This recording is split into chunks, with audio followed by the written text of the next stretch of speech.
Welcome in. It is Big Ten Today on a Thursday. We are presented by Rally House. Dave Revson and Jake Butt. Usually you're getting set to go off to some far-flung destination, but home game just up the lake in Evanston this week. Yeah, it's like a little bye week for travel for me. And why that's even more important and more exciting, because we have unbelievable games all day long. So I know exactly what I'll be doing when that game wraps up Saturday afternoon. It's going to be absolutely tremendous. This is one of those weeks that we've had circled on the schedule, and our big story brought to you by Rally House shows you exactly why. The Week 5 action on the big board, a fantastic week on paper, includes a ranked battle in Champaign. Number 1 Ohio State traveling out to Washington, where the Huskies haven't lost in 4 years. Indiana up to number 11 nationally, heading to Kinnick. But the biggest game is in State College. Number 3 Penn State, number 6 Oregon. Rematch of last year's Big Ten championship game. And Jake, everyone knows about Penn State's struggles against highly ranked teams. It feels like this is a game where the pressure is squarely on the Nittany Lions. Yeah, absolutely. But they understand that. And when we've talked to them all throughout Big Ten Media Days and the camp tour, just talking to those guys, they are fully aware of the expectations. But I believe that's a big reason why Drew Aller, Singleton, Allen, all these guys decided to come back, because they've had great careers in Happy Valley, but they knew there was unfinished business. And they knew there was another level that they wanted to explore and unlock. And really, that journey starts this weekend at home. I mean, you think about all the things James Franklin has been asking for. He wants more commitment, more alignment, more NIL money. Check, check, check. He wants his biggest game to be a night game whiteout. Check. So, I mean, this game's got everything you could ask for. I've played in this environment.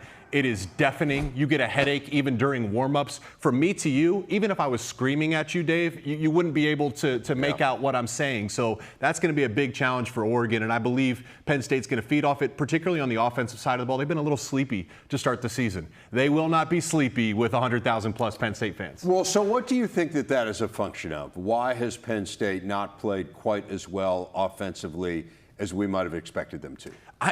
Honestly, Dave, I really don't know. I know that we've discussed, hey, maybe Kotelnicki is holding things back, but then James Franklin came out and he's like, yeah, that's just not true. Like, we've shown you 75% of our offense. I think the other side of this is there's no panic button. They're actually really close. They've been close on a number of plays, but this is the game where close is not going to be good enough. You have to be at your best. Drew Aller, James Franklin challenged him to be consistent.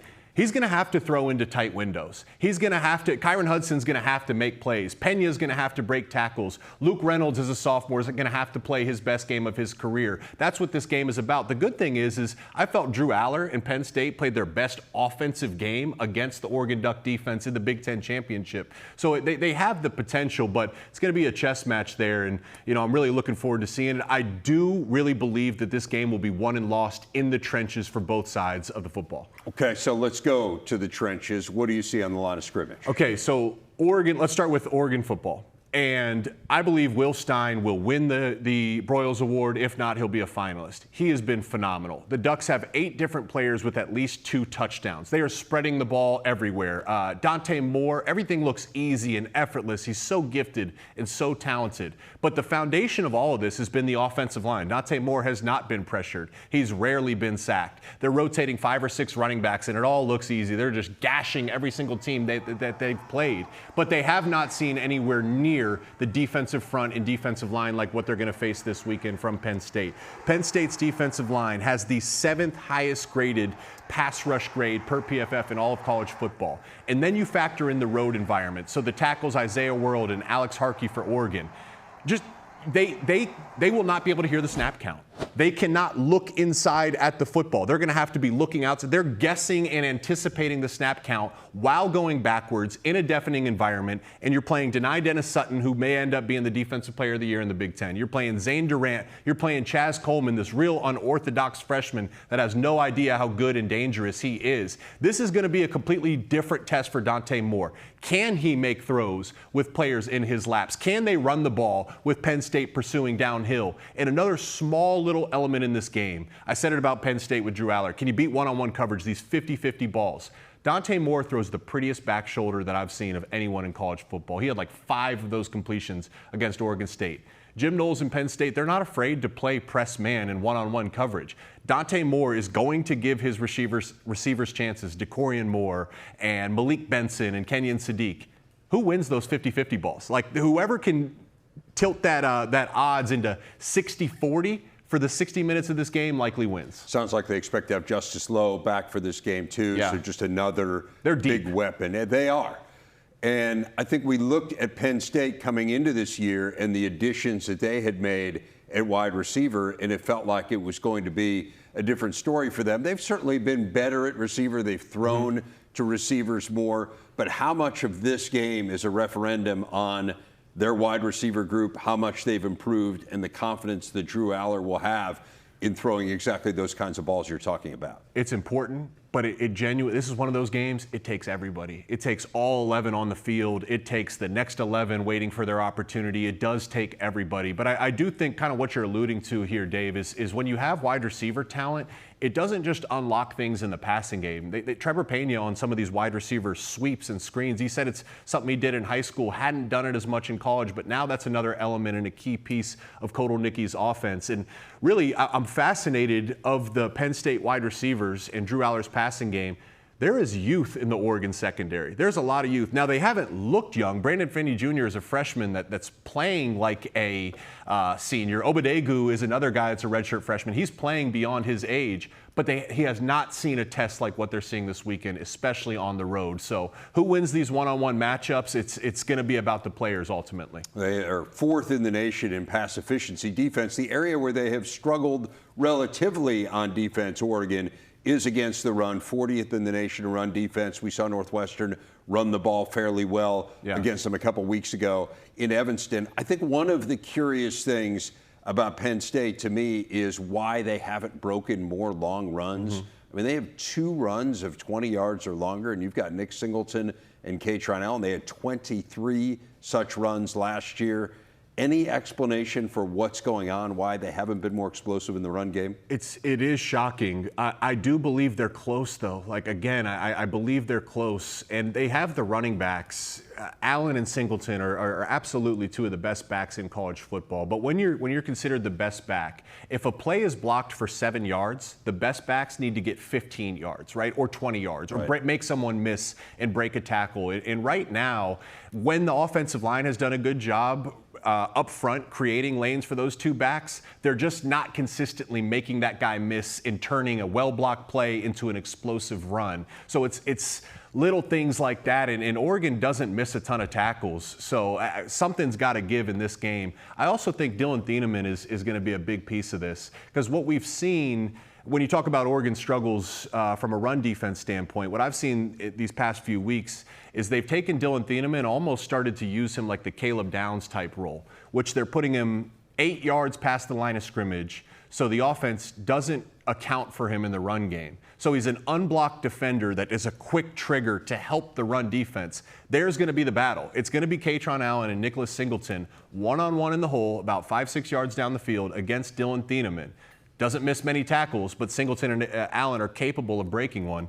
So, what happens? This is just going to be such a fun game. We've seen these players for years. I mean, these guys are the premier stars in college football in a premier moment night game. Can't wait to watch. It's going to be amazing. As you say, the atmosphere is going to be off the charts. It should be absolutely fabulous. So that's a top 10 battle in State College. We have a top 25 battle in Champaign between USC and Illinois. And, man, I am fascinated, Jake, to see how Illinois comes out for this game. I mean, you've got a veteran team. You've got guys who came back to have a big season, to make a run at the playoffs. You have a fabulous coaching staff, a veteran coach who's kind of seen everything, although he admitted he hadn't really seen anything like what he saw against Indiana last week. How they respond, I think, is maybe the most interesting question of the Big Ten weekend. No, that's absolutely it. And you look at Illinois' schedule, like if they can get through this game in these next few weeks, like as bad as that loss was, it only counts as one loss. Like their goals are still ahead of them. Ohio State in 2 weeks. Yes, at home, right? Yes. You play Washington, another great team, on the road, off a bye. That's going to be challenging. But if you can navigate these next few weeks, like all your goals are right in front of you. What makes me nervous, though, is when Bielema says he hasn't seen anything like what he saw from Indiana. USC follows a very similar formula to Indiana. So there's two things. This is all about coaching for me, for Brett Bielema and for the defensive coordinator, Aaron Henry. How do you get your team to emotionally respond, to bounce back, to get back up for this game? But then it's the chess match. And these numbers are very, very telling. Illinois' defensive scheme. They run the third highest rate of man-to-man coverage in all of college football. Like, they are in a category of their own of aggressive man-to-man coverage. They also blitz at the second highest rate in Power 4. That is Illinois' defense. They blitz and run man-to-man coverage. They're going to be without Xavier Scott. The secondary is beat up, as we saw in that game, but some guys are healthy. They're trending towards playing. Blitz and play man-to-man coverage. That's what Lincoln Riley is consistently, that is who he is. They are built to attack with Maava and Lane and Lemon, Lake McCree. Like, these guys are built to beat man-to-man coverage. And the offensive line has the 10th highest pass blocking grade too. So they've been able to give their quarterback pressure. I just don't believe that Aaron Henry can sit here and do the same defensive formula. I know it's about us and it's our identity. I think they have to play more zone coverage. I think they're going to have to play less aggressive to give their secondary help. Throw some wrinkles at Lincoln Riley that he's not used to seeing. This is the thing that concerns me the most about this game, if you look at it from Illinois' perspective of needing to bounce back and trying to save what could have been a special season and what could still be a special season, is everything that they've been doing poorly are things that USC does well, and you just outlined them on offense, but it's on the other side as well, right? I mean, what Illinois does poorly when it's on offense is block, primarily. Protect, right? Protect. Like, they struggle to run the ball, and they struggle in pass protection, and USC is tied for first in the nation in sacks. Illinois, they've allowed the fourth most sacks in all of college football, 130th. They've given up 16 sacks on the year. And just the truth is, there's nothing schematically that can change. There's no more players that Brett Bielema can put in there. They're not going to be able to snap their fingers and suddenly change this. So what has to happen? I mean, Altmaier's been good about getting the ball out quick. It's going to have to be even quicker this week. They're going to have to find a way to establish the run. If there is a saving grace here, as good as USC's been up front, they have been vulnerable in the back end. They're giving up the second most plays in the Big Ten of 10, 20, 30-plus yards. Right. So if you can protect, and maybe this means Bielema, you get into max protection, play action with an extra offensive lineman, have 7 guys to protect for Altmaier, because there has been some missed assignments and some vulnerability in the back end of USC's secondary. But you're exactly right, Dave. Like, that is exactly what I think about in this game. Every area that Illinois has struggled in this year has been a strength of USC. That's why I say it's on Bielema and Aaron Henry to make these adjustments. What do you think of the body clock component of it? And Lane Kiffin was very outspoken about this. He said, hey, we had the latest game in the country last week, which was the late primetime, West Coast primetime game against Michigan State. Now you turn around, you travel halfway across the country, and you play early 9 a.m. body clock game for USC. How much stock do you put in that? That's real. Oh, that's absolutely real. And you look at USC, like they've struggled before the Purdue game earlier. They've struggled. Their record going across multiple time zones, they've struggled to find success. So that's where I think that the first quarter, maybe the first 7 to 8 minutes, is going to be really critical for both teams in this game. When you think about the USC just being an explosive team, if you're coming out a little sleepy, that means it's going to be harder to be explosive. But no excuses, honestly. There's no excuses. This is just what it's going to be. USC, I think, has a phenomenal football team and a phenomenal opportunity ahead of them. They got a tough schedule coming up. But if they can navigate those waters, this is a team with playoff potential. So no one's going to care or apologize or give them any excuses for the 9 a.m. local kickoff. They just got to find a way to get it done. Right, and to your point, remember for SC, this is the first of 3 straight games against ranked teams. They've got Michigan and Notre Dame. This is a defining stretch. Is this year different? Is USC, again, a team that needs to be reckoned with nationally? Are they a team that can make a run at the playoff? This is the stretch of their season where we'll learn whether or not they are, and it starts with this game against the Fighting Illini. We are back on Big Ten today. Fernando Mendoza's 21 of 23 day with 5 touchdown passes won him just about every piece of recognition he could get. 7 different awards being documented here by IU. The Hoosier QB is second in the nation in pass efficiency this season with 14 touchdown passes and 0 interceptions. And we are joined now for our weekly visit by Fox Sports lead game analyst Joel Klatt. Joel, before we look ahead to what is a great slate in the Big Ten this week, I do want to look back on one game last week. We talked a ton going into the Indiana-Illinois game about how we thought it might go. I don't know that any of us thought it would be 63-10 in favor of Indiana. Just an absolute blowout. So they annihilate a top 10 team. Is it possible that Indiana is the best team in the Big Ten? I think it's possible. Illinois is not Ohio State, and they're not Oregon, and they're not Penn State. So I think that those teams probably deserve the benefit of the doubt over Indiana at this point. But I'm starting to come around to it. I mean, what are they, 15-2 since the beginning of last year? Yep. This is a program that has been outstanding since the beginning of last year, and that performance on Saturday night was second to none. I think that they might actually be better. I was wrong. I did not think Indiana was going to be as good as they were a year ago. I thought it was going to be difficult to recreate kind of the magic they had with some of those transfers, and I was wrong. Rev, they're better on the offensive line. They're better at quarterback. Fernando Mendoza is terrific, and I love what they've got at wide receiver. And I think their defense is also very solid. So this is clearly a team that can and will challenge for the Big Ten crown. There's no doubt about it. I would just say, I do think that the 63-10 score is a bit misleading. And the only reason is because in the bulk of that second half, Illinois didn't have any starters in that secondary on the field. Some of them were third stringers. They had concussion issue, ankle issue, 2 ankles on both corner. They had the targeting foul in the first half. So it wasn't a true sense of what was going on in that game or with those rosters late in that game when it started to get away from them. That being said, though, Mendoza right now would be in my top 3 in the Heisman Trophy race. Yeah, it's pretty crazy when you say they might be better at quarterback, and their quarterback last year finished in the top 10 in the Heisman race, but Mendoza's been just that good. We'll talk about Illinois and how they might bounce back here in a bit, because I know you have that game coming up this week, but it's a great week in the Big Ten. I want to get to all of the intriguing matchups, and let's start with Penn State and Oregon. I want to put it this way for each one of those teams, and we can start with Oregon. I'm interested in what the game needs to look like, in your opinion, for each team to win. So what do the Ducks need to do for them to be the team that comes out on top? They have to control the line of scrimmage with their defensive line, and that's something that they weren't able to do against Northwestern. And I think that's why Dan Lanning was so upset after that win. Plus, I think that crowd is going to be obviously at a fever pitch. And the more that you can take away or slow down their offense, then you start to get the murmurs and you tampen down that excitement level of the environment surrounding you. That's number one. And then Dante Moore is going to have to play terrific. He's a guy that I really like. I also think he's in the top 3 or 4 in the Heisman race at this point. He's that talented. They're going to have to create some explosive plays on the outside, which is tough to do against Penn State. And then they have to be able to run the football. The quickest way to take a crowd out of the game is control the line of scrimmage, both sides, but clearly on the offensive side, running the football. For all of the hand-wringing, I guess might be the best way to put it, about Penn State's offense, defense has been phenomenal so far, so that's a huge challenge for Oregon. What about on Penn State's side? We already talked about the crowd and what a factor that could be.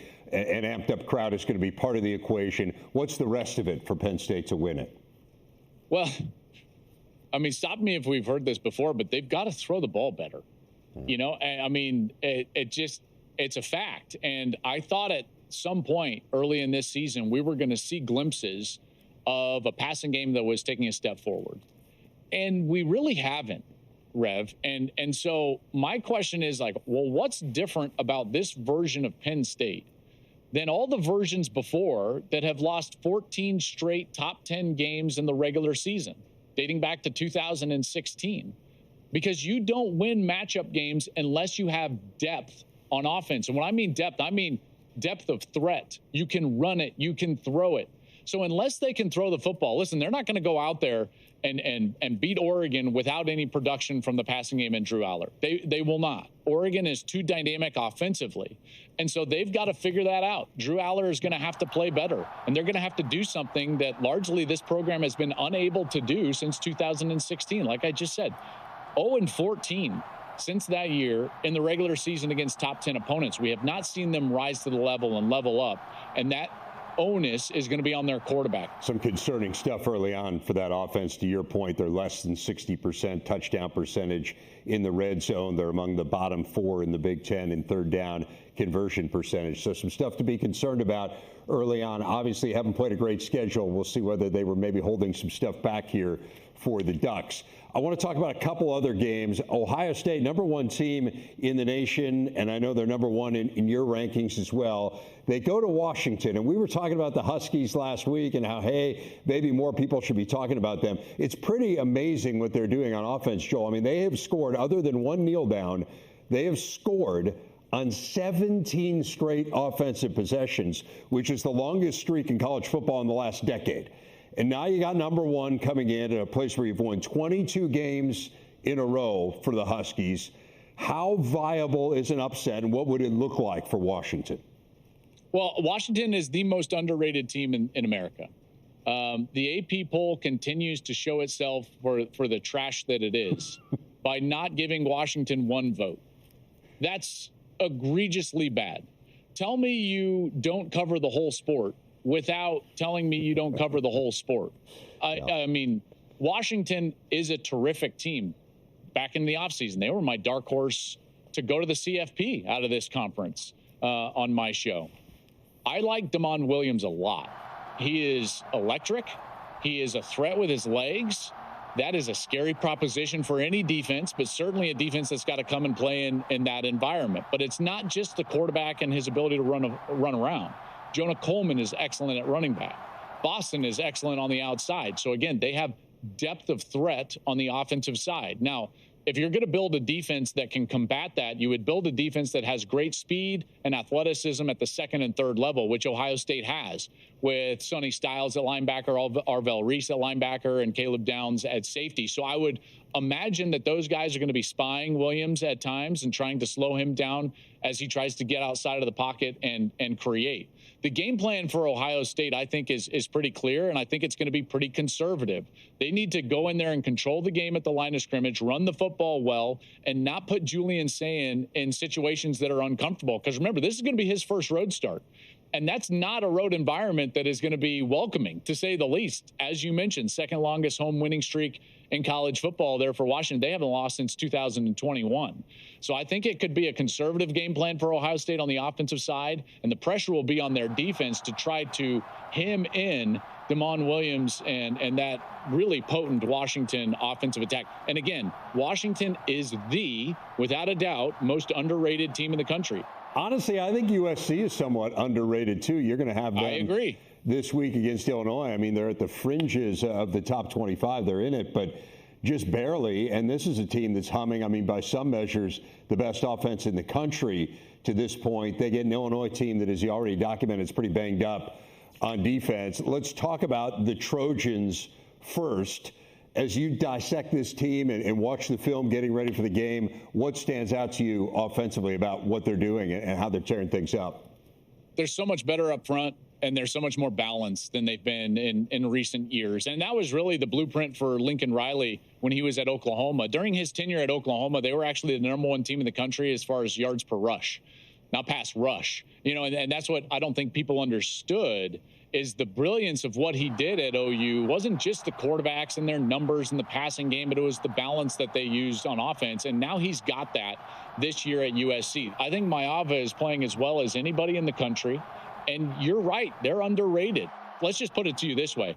Right now, Ole Miss is ranked 13th, and USC is ranked 21st in the country.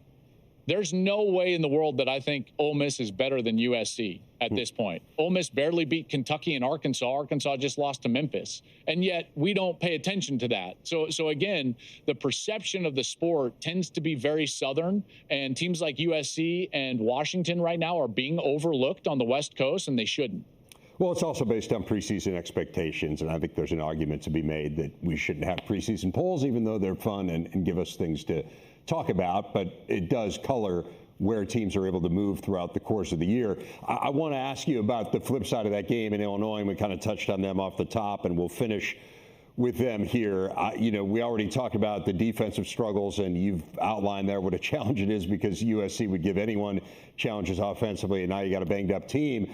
But you were talking about USC rushing the passer, right? They're tied for first in the nation in sacks. Illinois has given up the most sacks of any power conference team in the country. We saw it against Indiana. We saw it in the first half against Duke, too, where they couldn't protect it all. They're banged up at running back. They've had trouble lining up and just running the ball. It just feels like it's a bad matchup there as well. What can Illinois do to try to have a chance at winning this game? Like, what's the strategy coming in here? Here's what I find so fascinating in college football. For my whole career, and I'm sure yours as well, we valued experience so much. And Illinois, 16 starters back, including 5 up front on the offensive line, and that offensive line is all of a sudden one of the worst in college football. I don't get it. When I watch the film, it doesn't make any sense. Now, you can credit Indiana. They were getting after him, and I think that defense is very good, but something is going wrong with the Illinois offensive line, and if it doesn't get fixed, it'll be more of the same this Saturday. Well, that's the challenge, right? You bring everyone back, but it wasn't a great offensive line, truth be told, last year. And I guess you hope that you make that progression. I know they added a little bit of depth in the portal, but to this point, it hasn't been great this year either. But, hey, it's just one game against Indiana. We'll see if they can get back on track with you and Gus and Jenny in town. Looking forward to the call, and as always, appreciate your time. Thanks, Joel. You bet. I love coming on. Good to see you. We are back on Big Ten Today. We were talking about Washington's home win streak, 22 in a row. They have not lost at Husky Stadium since 2021 when Wazoo beat them in the Apple Cup. Among those victories, 5 against ranked teams, including 1 under Jedd Fisch. They topped number 10 Michigan there last year. This is not an easy place, Jake, for Julian Sayin to make his first career road start. Yeah, I mean, I remember my first game last year that I called was Washington-Weber State, and the students weren't even on campus yet, and I'd heard so much buzz about what the stadium was going to be. It was a night game. I'm like, wow, like just blown away by that environment. And we've seen a trend now, like across all of college football, young quarterbacks have struggled on the road, particularly in their first start. And there may not be a bigger road test than the Washington Huskies up there in the Pacific Northwest. Like you said, a place they haven't won since haven't lost a home game since 2021. And when you peel back the layers of why that is, of course, there's like the snap count with the quarterback, and there's the checks and adjustments at the line of scrimmage. But the other thing is when you're on the road, it's the communication and being on the same page with your wide receivers and weapons. At the college level, when Brian Hartline calls one pass play, you have route adjustments that might look like 2 or 3 different plays just off one play call. So it's also being on the same page of Sayin with his wide receivers now on the road in a noisy environment when they can't communicate.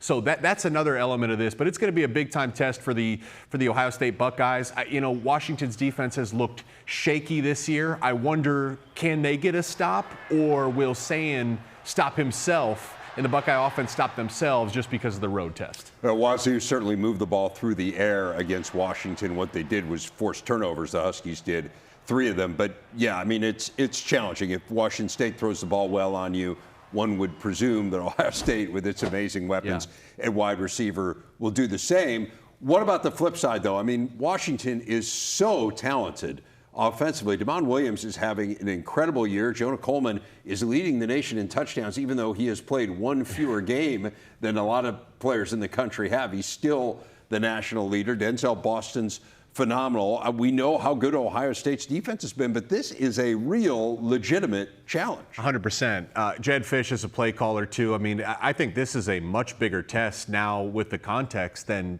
Texas week 1. And I understand Sark is a great play caller. Texas has a ton of weapons. Arch has been struggling, but you look at Damon Williams as a playmaker. He as a quarterback, he is a playmaker. You could do everything right, and he will still make you pay.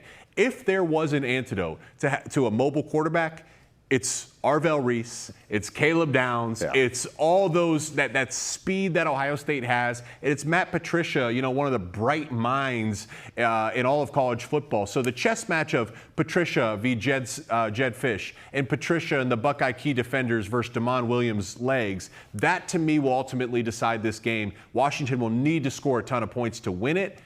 It's going to be a big test against one of the best defenses in college football. Right, one that's given up 16 points in 3 games. But, man, Washington is explosive. It's crazy. They're averaging 8 plays of 20 yards or longer per game. That is the most in the Big Ten. Okay, so that is a highly ranked team going into what should be a supercharged road environment. We have another one of those games. Indiana going to Iowa. Indiana, we were talking about it actually in the break. It feels like they show up for every game. I mean, they have not given us a flat performance under Curt Cignetti. This is a challenge, and we know how good Iowa is, particularly at home. This is a really good defense. You know, Cignetti said himself, this is a quote, this is a more difficult challenge than the Illinois game. So do you agree with that assessment? Yeah, I do. And let's just talk about why. One, I'm speaking from personal experience. We were the number 2 team in the country. We were going on the road we had Iowa outmatched, and they beat us. They upset us. They ruined the season. And why it's a difficult challenge, that Iowa team that I lost to has a lot of similar characteristics to this Iowa team. Indiana's offense is extremely explosive. What's the antidote? Don't score with them. You have to control the ball. And Iowa's offensive line is one of the best in all of college football. They have an ability to establish the run. Gronowski is clearly a piece of that their run game, a dangerous element. The offensive line can control the line of scrimmage. When we lost to them, they would get it into 3rd and 2 situations and get 3 yards, just enough. And they'd run the play clock all the way down to the point where I remember having conversations with guys. The first quarter came and went. We had like 1 possession. And it's like, oh my gosh, we have no opportunities. Right. So then it places a premium on the Hoosiers to score when they do have their opportunities. Why this is so interesting, Iowa's defense is the complete inverse of Illinois' defense. We talked about Illinois. They blitz. They run a ton of man-to-man. Iowa, they're not a big pressure team, and they run a ton of zone, a ton of quarters coverage. Another thing is, we saw Illinois give up a blocked punt. Special teams is where Indiana was able to expose Illinois. Cignetti also talked about the danger that Iowa has and presents on special teams. So there's all these little elements, but I think what you said, Dave, is the big key here. Maybe this is a trap game on paper. We've seen it with other programs. I don't believe this will be a trap game for the Hoosiers. Cignetti just walks around with a massive chip on his shoulder, and that it starts top down and bleeds all the way out through his staff and throughout the roster. Those guys are going to be ready to play. And among those who'll be ready, Lewis Moore, they win even when they're not playing. I don't know if you saw, but the court ruling came down. Their leading tackler, Lewis Moore, is going to be eligible for the rest of the season. There was an eligibility issue involving time he spent in junior college. So it just keeps getting better and better for the Hoosiers, again, heading on the road to take on Iowa. Do you believe in Iowa's offense here? I mean, against Rutgers, I thought they looked the best we've seen them look in a while. Mark Gronowski threw the ball better. He certainly runs it well. How much of that do you believe was a function of Iowa's offense being better, and how much of it was a function of, frankly, Rutgers being in a bit of a rut defensively? Yeah, do I believe? I think it's all relative. I probably believe in this Hawkeyes offense more than I have any Hawkeye offense of the past 5 or 6 years. But, you know, are they one of the best offenses in the Big Ten? You know, certainly not. But I would say this, like just watching, when you talk about the eye test of watching Gronowski, I've never seen, well, it's been a long time since I've seen an Iowa Hawkeye quarterback play that free and with that much confidence and swagger, and that is infectious. Like, that bleeds throughout the entire team. You talk about the go ball down the sideline, what he does with his legs, the offensive line's ability to control the line of scrimmage. Like, it seems like each week, remember he had the offseason shirt, he's getting a little bit healthier, a little bit more confident, he's playing a little bit more free. But the Hoosiers, this Hoosiers team is a complete team. It's a complete Hoosiers defense. It'll be a big test. I give Gronowski a ton of credit because the first 2 weeks he didn't play well, and there was this here we go again. Yeah. And you can't help but to be aware of that. Yep. Certainly in this day and age, but I think any time, right? You know what people are saying and what people are thinking, and for him to come back and play the way he has these last 2 weeks speaks to why he's the winningest active quarterback in college football. Yes. There's probably a reason for that. It doesn't happen by certainly. coincidence. Saturday, it's a football doubleheader as Rutgers clashes with Minnesota, followed by UCLA against Northwestern. Coverage begins with countdown to kickoff at 11:30 Eastern, 8:30 Pacific on the Big Ten Network and the Fox Sports app. Big Ten Tailgate starts the day live from Minnesota at 10 a.m. Eastern. Ashley Adamson caught up with Minnesota defensive lineman Anthony Smith as he prepares for that Gophers Big Ten opener. Anthony, it is great to have you. And before we talk football, let's start with you. I've heard you've got some different hobbies and interests off the field. Yeah. Google is a wonderful place to go. What do you like to do when you actually get some free time? So say if we have free time, definitely in the summer, this Minnesota is the land of 1,000 lakes. So I'm definitely getting on the water, whether that's just being on a boat or like even wake surfing. I really got into that this year. So some of my buddies outside of football have boats. So, I got to really like dive into like that sport. Also, I'm a real big fan of golfing. I've really taken that up the past 2 summers being here. And I've gotten pretty decent. I'm not anywhere near like Drake Lindsay. I'll give him his flowers. Coy Parrish is like really good at golf. Like they taught he's only done it for like probably like 2 years, and it's crazy how good he is at golf. It's so funny actually. But yeah, golfing, and then I love thrifting. That's like definitely like I definitely do love doing that. It's nice to just walk around the different places and just explore the city actually. So because we have a great city in the Twin Cities, so there's a lot of cool spots and a lot of cool places that that you wouldn't really find just driving around, but like walking around again, you can just find little places. Thrifting, I love that. Do you have what's been your best find? I was in Duluth once, and I was at the bins up in Duluth, and I found this LeBron McDonald's All-American jersey for $2. And like, I'm a big fan of LeBron. Like, I have like LeBron jersey like in my room, like hung up, and I have like 3 other LeBron jerseys. I love it.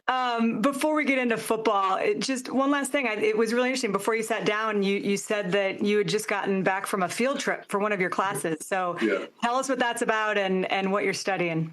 So I'm a youth education major, and I want to like be after like my like career's over in football. I would love to become a principal, and I just want to make a difference in my community. I feel like one of the best ways is through the education system, because you're in a school for most of your life, like your preteen and like even your pre-adult life. So teachers and principals and anybody in the education system have a really big impact on like who you are. And I know that like I've had so many teachers that have impacted me in positive ways and even negative ways. I mean, so just if I can be a positive influence on my community and my people that like I'm teaching and I'm influencing on. My best advice for building confidence is sticking around the guys that help you become who you are. I definitely have had a lot of great teachers, and I got a lot of great mentors on my way to being the 4th year player that I am now. And Jaw Joyner is definitely one of them. He's been such a great help for me when it came to my confidence and always just believing me. Jalen Logan Redding is still a player on the team. And then the coaching staff, I really am appreciative of them. And, just even if things aren't going right now for somebody, you got to put your head, just keep your head down and just keep on working, because if you do the right things, everything's going to pay off. How you do one thing is how you do everything. So that's my mindset when it comes to it. I love it. As some great advice. You mentioned your coaches. Obviously, PJ Fleck's energy is legendary, and he's well known for it. You see it every day, and it is contagious. Energy is contagious. I think that's true. What is something about him that might surprise fans? I think it's just really how personable he is. People see him on television being super energetic and all that, and at the end of the day, like he's a regular person. Anybody can really go into his office at any time of the day, and I'm pretty close with him. That's only because like when I was a freshman and a sophomore, I was going into his office and like actually having meaningful conversations with him. And so like again, just getting to be on like that personable level of like we're just people, and we're putting like the sports beside, and like we can just talk about anything regular. And I think that's what people would be most like kind of shocked about, just because they see his energy all the time. So like maybe this like, oh, maybe he just has to like go to himself like when he's at the facility. But like it's a complete opposite. He's always with us. He'll always pop into a film room like at like today, like when we're coming back to watch film, he'll come in and just sit down and watch film with us. So yeah, I think that would shock people. Well, I know that Cal loss was tough to sit on for a week over the bye, but now conference play starts and everything's in front of you, and it starts with Rutgers on Saturday. You'll see your old teammate in Ethan Kaliakmanis this weekend. What is your relationship with him? I would say we have a pretty good relationship. I mean, like I wish him a happy birthday, he wishes me a happy birthday. So I feel like we're on pretty good terms. It's pretty exciting to play like our old quarterback, and especially because he's such a good player. And he's definitely grown over the past few years. Where like I think he's in his 5th year now, and he has so much experience, and along comes with that, he's so good. So again, I'm really excited just to play against him because that's a buddy of mine. Anthony, thank you so much. We appreciate you. Have fun on Saturday, and best of luck. Thank you. Thanks so much for having me. A couple minutes left here with Jake, and that's the big storyline in this game. Ethan Kaliakmanis against his former team. How do you see it? Well, yeah, it is the Kaliakmanis Bowl. It's the Kirk Shiraka Bowl. A few things I'm looking at here. Obviously, Kaliakmanis has been dynamic throwing the ball down the field. He's got height to throw to. Ian Strong is 6'3". KJ Duff is 6'6". You look at Minnesota's secondary, a number of guys are 5'10", 6 foot, 6'1". What's that matchup look like? But the real key is the fundamental is going to be the offensive line. Rutgers is down to their 3rd string left tackle. Can Minnesota get pressure? That's always the best answer to an explosive passing attack. Get pressure. And then the flip side for Minnesota, Rutgers defense, they're obviously struggling right now. Minnesota beat up backfield. Darius Taylor, don't know if he's going to go or not. Can they establish the run? Will they establish run? How do they establish the run to limit the possessions for Rutgers' explosive offense? They are averaging less than 3.5 yards per carry in their 2 games against FBS opponents. Minnesota is. So shocking. I know it is their identity. I do want to talk a little bit about UCLA Northwestern. I mentioned you've got that game. I think the big question mark here is what do we expect out of UCLA? I know you've been on a call with their coaches. What's your read on this? Well, I came away really encouraged for the Bruins after that call with Coach Skipper. He's going to be their interim head coach. This is something he did at Fresno State last year. So they're coming off a bye week, and usually you think bye week, let's get healthy. Let's get a chance to catch our breath. He said they went the exact opposite direction. They treated it like fall camp. So then we get to talk to some of the players, and I asked them, hey, are you okay with doing fall camp in the middle of the season? And they said, yes, it's exactly what they needed. The fundamentals aren't good enough right now. They're just poor in the trenches. They're not blocking well. They can't establish the run. They can't protect Nico. Obviously, Northwestern, I've been really encouraged by their trench play. So the trenches on either side of the ball here, once again, is going to decide the game. I think this is a must-win for Northwestern, though. I mean, if you win this one, you win against ULM, like all of a sudden, maybe there's a path to get to that 6th win, but it would start this weekend. No doubt. I mean, I did feel like at the outset of the year, from Northwestern's point of view, that Tulane game was huge. You were on that. And frankly, they just didn't play well at all. Yeah. I think it's a lot harder to count to 6, if you will. I mean, they're going to need to surprise someone, but you're right. These next 2 weeks, you absolutely have to win. Looking forward to that call on Saturday. I'd say safe travels, but, it's going to be an easy one.